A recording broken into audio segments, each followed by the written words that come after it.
This year fell on working Christmas Day.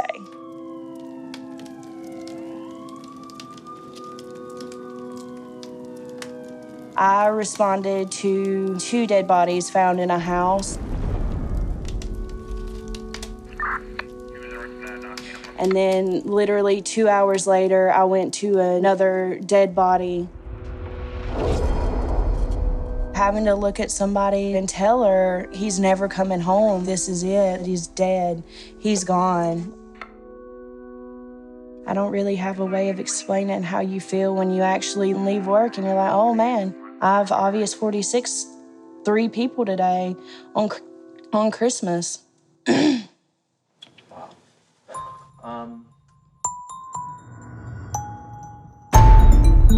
Please turn up the volume for this. Heroin is back. Why? The opioid crisis epidemic is getting worse. Legal drugs are killing people in this country. It does not discriminate. Heath Ledger. Michael Jackson. Musical artist Prince has died. Every day, 91 Americans die. More than 42,000 people every year. 8 in 10 heroin addicts today started taking prescription pain In a meds. string of heroin-related deaths. Emergency room visits are up 30%. Get it off the market. Sue Purdue Pharma. Pharmaceutical companies under new scrutiny. 28 counties are fighting The back. number of counties joining in could grow. Ever turn on the television lately?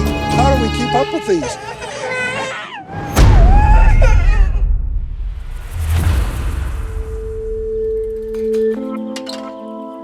I think we can all remember a time your pediatrician was the doctor down the road and you got a sore throat and mom would take you down to that doctor and that the doctor would culture it right there and get you on penicillin. Today, the medical doctor has become more and more removed from his patient because we have such a industrialized medical community. These are companies that focus groups study and hire experts to learn how to neuro-linguistically program the consuming public into thinking they need the drug, how to ask for the drug, and how to make that thought stick in your mind.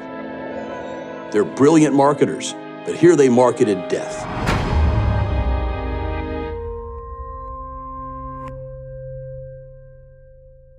I started becoming interested in trying to address what's going wrong with Big Pharma when I personally experienced and began to see that it was really affecting people. And I think we've all seen the video and the footage of the 2 poor children in the backseat of the minivan when their parents have overdosed.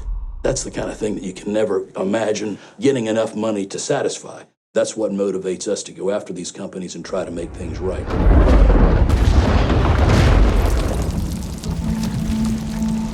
An opioid is a medication that's as old as time. It was originally derived from the opium poppy. It has always been used for pain. It's been understood since it was first refined that it is highly addictive. I can remember a time when Big Pharma was saying that, they're developing all of these opiate drugs in order to treat breakthrough cancer, end-stage pain management. And the idea was it doesn't really matter the long-term effect on the patient because they're in extreme pain and they're dying.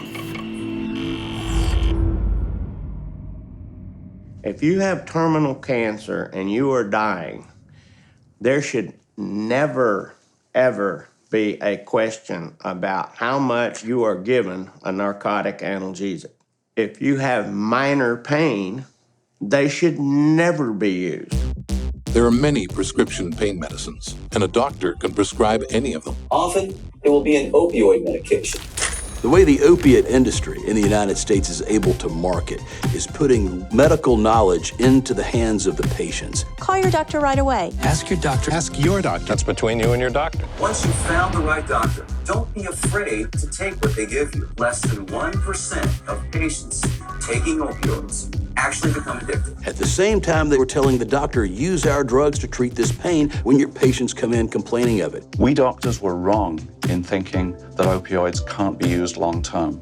They can be and they should be. Now I can enjoy every day that I live. They don't wear out, they go on working. Since I've been on this new pain medication, I have not missed one day of work. They do not have serious medical side effects. This medication turned me into an active person. These drugs should be used much more than they are for patients in pain. I've been prescribing opioids since about 1980. Back in the 1980s, it was subject to the practice standards of the individual physician. Obviously, they were controlled substances, but we as physicians handled their distribution rather well. All of a sudden, hospital administrators, nurses associations, patient advocacy groups are saying we were under-prescribing pain medication. Been doing a pretty good job for the last 80 years. All of a sudden, little pain scales begin to show up on our charts, little frowny faces over here, little smiley faces over here, and all of your patients need to have the little smiley face. It was all part of this massive movement to get us to prescribe more opiates, as if they were popcorn. When the opiate salespeople went out and met with these doctors, they had trips to Vegas, they had trips to the Caribbean, lavish, beautiful gifts to increase their loyalty to that company. All of them would parrot, these drugs are virtually non-addictive. And, they would point to their studies that would say, if you are seeing signs of addiction in your patients who are receiving opiates, they're not really addicted, and instead they're suffering pseudo-addiction, and the way to address pseudo-addiction is increase the dose. Unfortunately, neither of those is true. Did this concept of pseudo-addiction come with studies backing it up? We had no studies.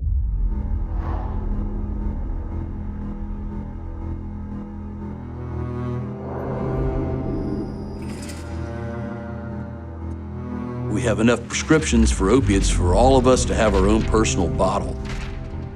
The pharmaceutical industry was pumping these drugs out to get Americans hooked. Once they got them hooked, their profits skyrocket. Overdoses. They're now the #1 killer of people under the age of 50. More people die from that than from car crashes, HIV, or gun deaths. Before my first opioid, things were just normal life. Just working every day, trying to be a good father and a good husband. At the beginning, I was never told, be careful. It never even crossed my mind that they could be addictive. I felt no pain. Instead of working 8-hour shifts, I was wanting to work 16-hour shifts. About 3 months in, I had a friend of mine tell me, have you tried to stop taking them? And when I did, it was very difficult with the withdrawals, and I never stopped from there on.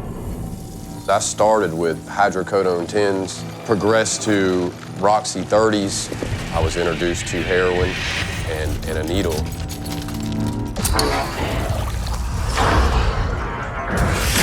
And I was hooked. Good morning, gentlemen. Everybody's familiar with this address. As always, we're going to do this safely and effectively.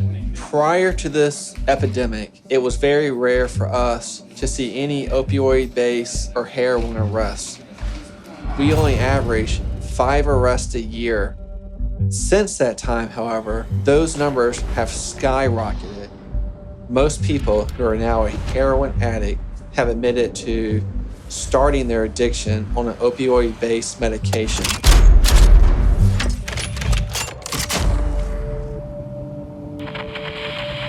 We look at Big Pharma just like the drug cartels in Mexico. They're the ones that overall see the product being pushed, distributed.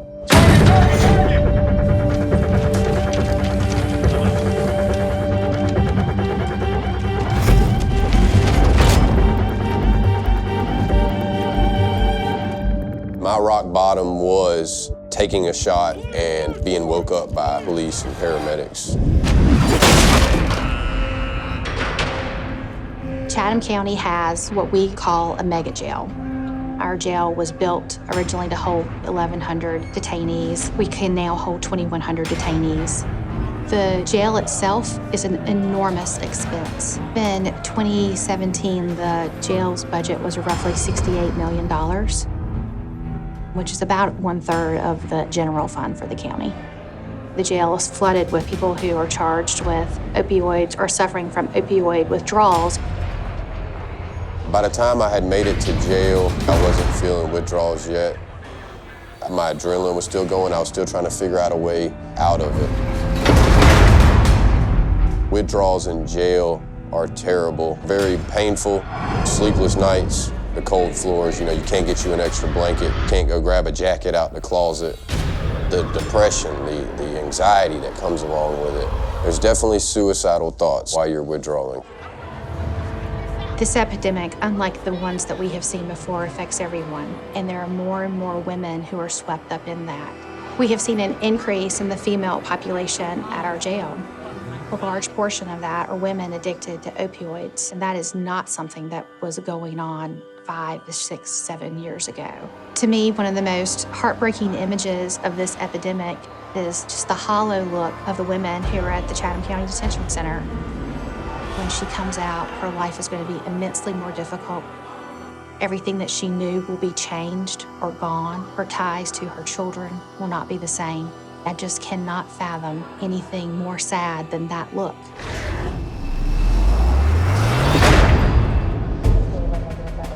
The impact on first responders is severe. They're seeing things that they've never had to deal with before. And it's not just the addicts and the people who are abusing these drugs they have to be able to respond to. Unfortunately, there are people known to the paramedics and EMTs almost on a first-name basis because of the frequency of which their overdose occurs.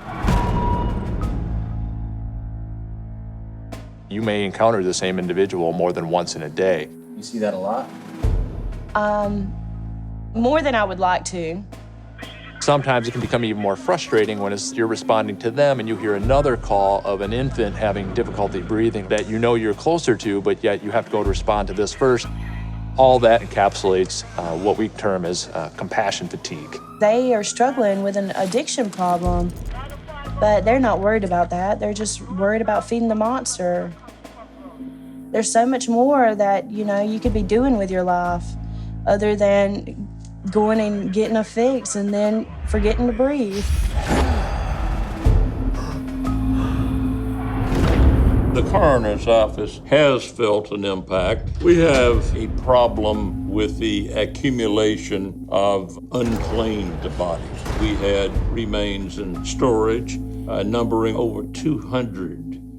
At that point, where do we go? What do we do? A good friend of mine called me one April, and he was completely out of his mind. And he told me that he'd gotten a phone call that his son was found dead in his dorm room. And I got into his dorm room and found scattered throughout this room opiate prescription after opiate prescription after opiate prescription. And I saw, where he died. And if anyone has ever come on a scene like that, it's bad. And, so I think,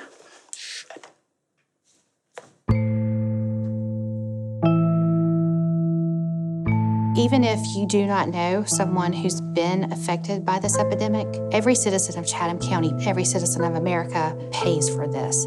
My personal belief is that Big Pharma crossed the line. They thought that they could practice medicine without a license. And I think that that's exactly what they did. But I think it runs so much deeper because there's no pharmacy company that simply handed this drug to a citizen of Chatham County. Before that happened, a pharmacy rep convinced a doctor. The doctor wrote a prescription. The prescription was given to a pharmacist, and at least 3 licensed professionals touched it before the addict ever did. It just seems like it is a failure on top of a failure on top of a failure, all for the profit. there's a great case here, and these companies have done wrong, and their wrongdoing has harmed America from coast to coast. Until you hit them in their purses and until they are forced to pay a judgment for what has occurred, it won't change.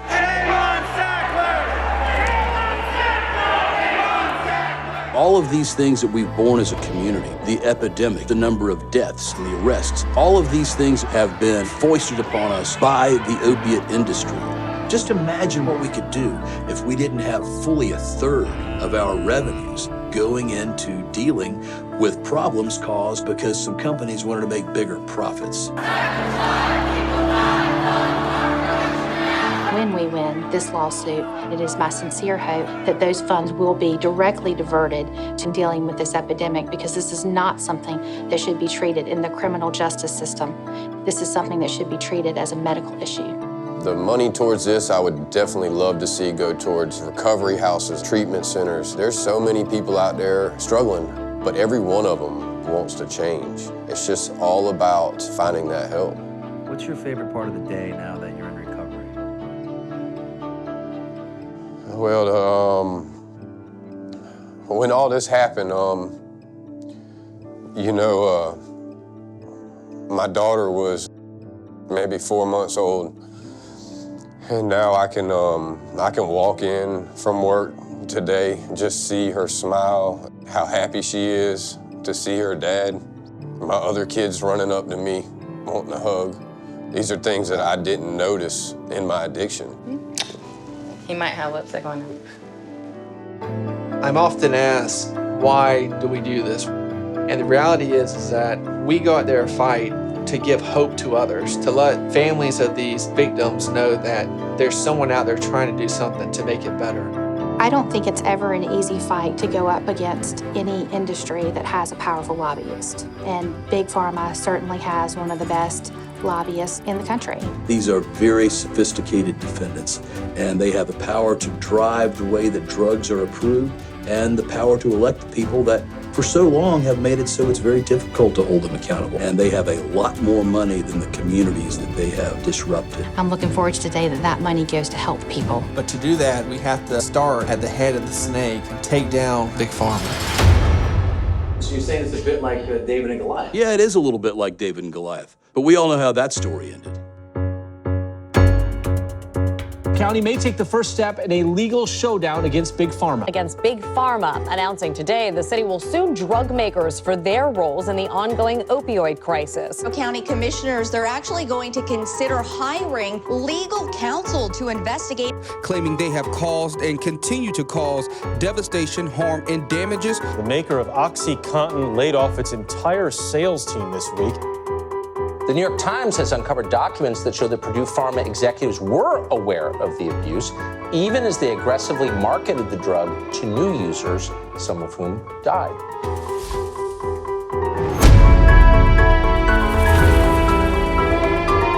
It's about to get interesting now.